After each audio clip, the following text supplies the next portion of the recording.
Most leaders notice burnout at stage 3. By then, it's already too late. The work is taking longer. The recovery is taking longer than the work. Someone you used to count on is going quiet in meetings that they used to drive. You're not catching a problem anymore. You're managing a consequence. We talk about burnout like it's a destination. Like one day you're fine, and the next, you've arrived somewhere terrible.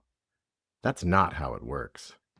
Burnout is a spectrum, and everyone on your team is somewhere on it right now, including you.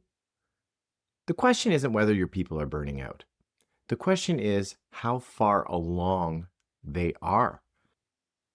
I have spent 20 years leading operations and change management inside one of Canada's largest national organizations.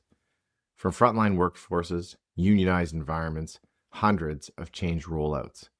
And the thing that broke more transformations than any failed go live wasn't the technology.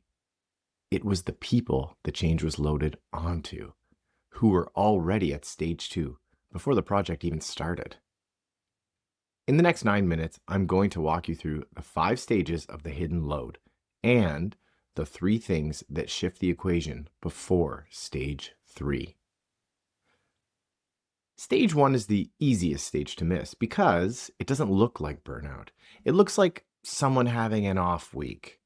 The email that takes a little longer to answer, the meeting they used to drive, but now they just attend. The small enthusiasm that used to be by default is quietly absent. You won't catch stage 1 in a status meeting. You'll catch it in a one-on-one you actually make time for. Here's the thing about stage 1. It's the only stage where the cost is still recoverable in a single conversation. A real conversation, not how's the work going or any roadblocks. The stage 1 question is, how are you managing? That's a different question, and it lands differently when you ask it. Stage 2 is what happens when stage 1 wasn't caught. 3 or say 4 off weeks all stacked together. The person still delivers, but quality slips by a degree. They stop volunteering, they go quiet in group settings that they used to lead. They start canceling things that don't strictly have to happen. Stage 2 is the last stage where the person can usually name what's happening if you ask them directly. And after stage 2, they often can't anymore. The stage 2 move is to name the spectrum out loud. Just say it. Hey, I think you might be carrying more than you've said. Where are you on the burnout spectrum this week? Is it an off week? Sustained drag? Visible strain? Because when leaders talk about burnout as a range, not as a cliff edge, people feel safe saying where they actually are. Stage 3, this is where most leaders finally see it. Visible strain. Performance is eroding. Trust is fraying. The work is taking longer. The recovery is taking longer than the work. People around them start adjusting expectations without anyone saying so.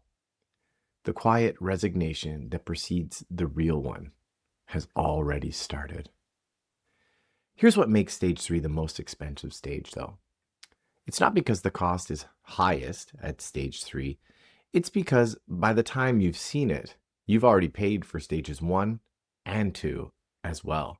And the intervention now is twice as hard as it was a month ago. This is what I mean when I say leaders are managing consequences, not problems. At stage 3, you stop asking what's wrong and you start asking what's being carried. Because the load is rarely a single thing. It's the accumulation no one named, the third reorg in 18 months, the system change that didn't quite work, the team member who quietly left and was never backfilled. That's the load. Stage 4 is withdrawal. The person is still on the roster. They're not really on the team. Engagement metrics tank. Camera is off in meetings. One-word replies on Teams. Sick days that start accumulating. The work that does get done is technically correct and emotionally empty. This is the stage where people start looking sometimes externally, sometimes inside themselves for a way out. The decision to leave is almost always made at stage 4, months before the resignation actually lands on your desk. The stage 4 move is to watch for withdrawal, not breakdown.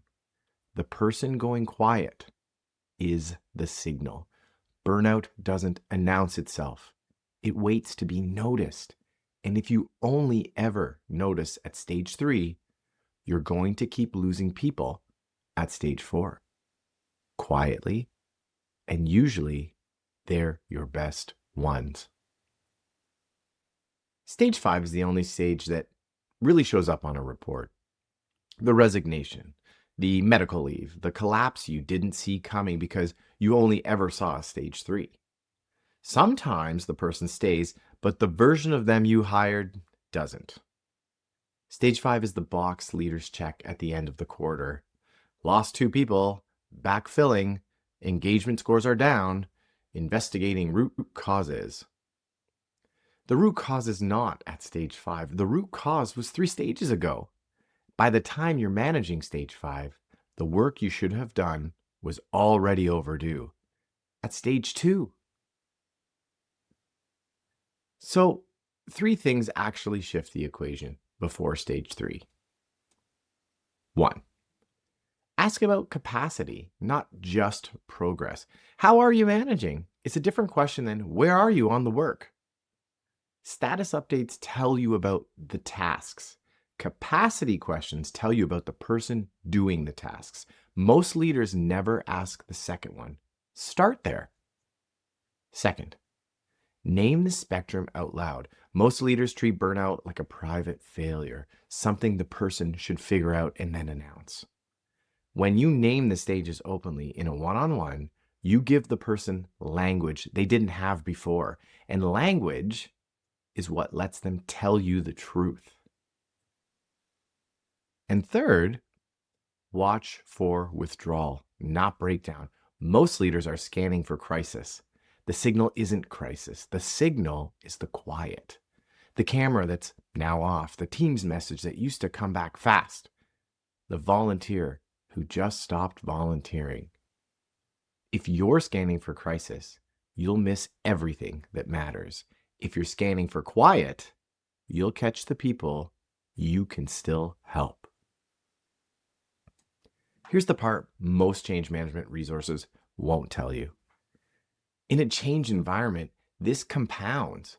A fatigued team leader passes it down. The people absorbing the change absorb the leader's load too, and it spreads through the team faster than any rollout plan accounts for. Which means the human side of change isn't a soft skill. It's the limiting factor on every transformation you're trying to run.